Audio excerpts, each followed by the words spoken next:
సిద్దిపేట జిల్లా Dubbaka MLA camp office సమీపంలో ఉన్న ఐటీఐ ఏటీసీ కేంద్రాన్ని ఎమ్మెల్యే కొత్త ప్రభాకర్ రెడ్డి, రాష్ట్ర SC ST commission chairman Bakki Venkataiah, municipal commissioner Ramesh Kumar, chairperson Sriram Sangeetha రవీందర్తో కలిసి పరిశీలించారు.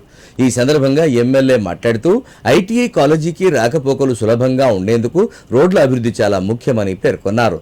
ప్రధాన రహదారి నుంచి ఐటీఐ ఏటీసీ కళాశాల వరకు 40 లక్షల వ్యయంతో నిర్మిస్తున్న 700 మీటర్ల సీసీ రోడ్డు పనులను ఆయన పరిశీలించారు. నిర్మాణంలో ఉపయోగించే మెటీరియల్ నాణ్యతపై ప్రత్యేక దృష్టి పెట్టాలని, పనులను వేగంగా పూర్తి చేయాలని అధికారులను ఆదేశించారు. అనంతరం ఐటీఐ కళాశాలకు అనుబంధంగా ఏర్పాటు చేసిన అడ్వాన్స్ టెక్నాలజీ సెంటర్ను కూడా వారు సందర్శించారు. అక్కడి సదుపాయాలను సమీక్షించి విద్యార్థులకు ఆధునిక సాంకేతిక పరిజ్ఞానం అందుబాటులోకి రావడం ఎంతో అవసరమని తెలిపారు. ఈ కేంద్రం ద్వారా యువతలో నైపుణ్యాలు పెరిగి ఉపాధి అవకాశాలు విస్తరిస్తాయని చెప్పారు. అదేవిధంగా ఐటీఐ నిర్మాణ పనులను త్వరితగతిన పూర్తి చేయాలని అధికారులకు సూచించారు.